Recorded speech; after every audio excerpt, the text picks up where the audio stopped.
মধ্যপ্রাচ্যের চলমান সংঘাতে এতদিন সবাই তাকিয়েছিল ইরান, ইসরায়েল আর যুক্তরাষ্ট্রের দিকে, কিন্তু এবার হঠাৎ করেই সামনে এলো এমন এক আশঙ্কা যা যুদ্ধের পুরো মানচিত্রটাই বদলে দেবে। যুদ্ধ যদি আবার শুরু হয়, তাহলে কি ইরানের ক্ষেপণাস্ত্র এবার মধ্যপ্রাচ্য পেরিয়ে ইউরোপের আকাশে গর্জন তুলবে? ইরানের সামরিক বাহিনী নাকি এমন সম্ভাবনাও বিবেচনায় রেখেছে? আর টার্গেট ইউরোপের মাটিতে থাকা মার্কিন সামরিক স্থাপনা, অর্থাৎ ওয়াশিংটন যদি তেহরানের বিরুদ্ধে আবারও বড় ধরনের সামরিক অভিযান চালায়, তাহলে ইরানের পাল্টা জবাব শুধু মধ্যপ্রাচ্যের মার্কিন ঘাঁটিতে সীমাবদ্ধ নাও থাকতে পারে। হাজার হাজার কিলোমিটার দূরের ইউরোপও চলে আসতে পারে ইরানের সম্ভাব্য টার্গেটের তালিকায়। ফিনান্সিয়াল টাইমের এক প্রতিবেদনে তেহরানের শাসন ব্যবস্থার ঘনিষ্ঠ সূত্রের বরাতে এমন তথ্য সামনে এসেছে।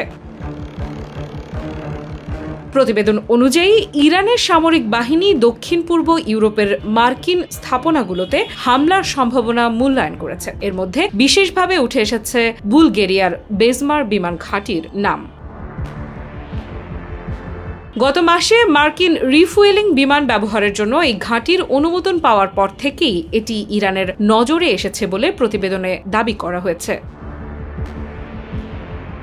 আরেকটি সম্ভাব্য লক্ষ্য সাইপ্রাসের ব্রিটিশ রয়্যাল এয়ারফোর্সের আক্রোতিরিক ঘাঁটি। এই জায়গাটির নাম শুনলেই কিন্তু প্রশ্ন জাগে, ইরান কি এর আগেও সেখানে আঘাত করেনি? হ্যাঁ, সাইপ্রাসের এই ঘাঁটিতে আগের হামলার ঘটনাও এই নতুন আশঙ্কাকে আরও গুরুত্ব দিচ্ছে।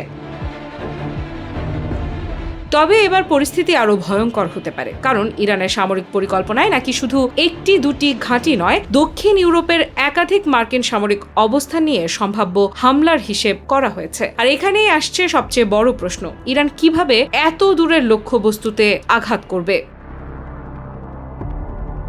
মাঝারি পাল্লার ব্যালিস্টিক ক্ষেপণাস্ত্র ব্যবহার করা হতে পারে এমন সম্ভাবনার কথা উঠে এসেছে। অবশ্য সামরিক বিশ্লেষকদের মতে দূরত্ব যত বাড়বে, ক্ষেপণাস্ত্রের নির্ভুলতা ও আঘাতের সক্ষমতা নিয়েও চ্যালেঞ্জ তৈরি হতে পারে। কিন্তু ইরানের পরিকল্পনা যদি ক্ষেপণাস্ত্রে সীমাবদ্ধ না থাকে, কারণ প্রতিবেদনে আরও একটি বিস্ফোরক তথ্য এসেছে, পানির নিচে থাকা গুরুত্বপূর্ণ ফাইবার অপটিক কেবল নিয়েও নাকি হামলার সম্ভাবনা বিবেচনা করছে তেহরান।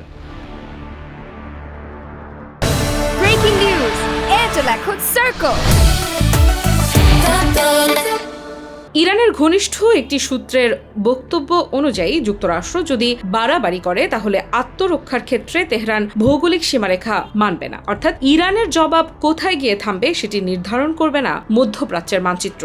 এমনকি ইউরোপও সেই জবাবের আওতায় চলে আসতে পারে। আফ্রিদা ইফরাত, নিউজ 24।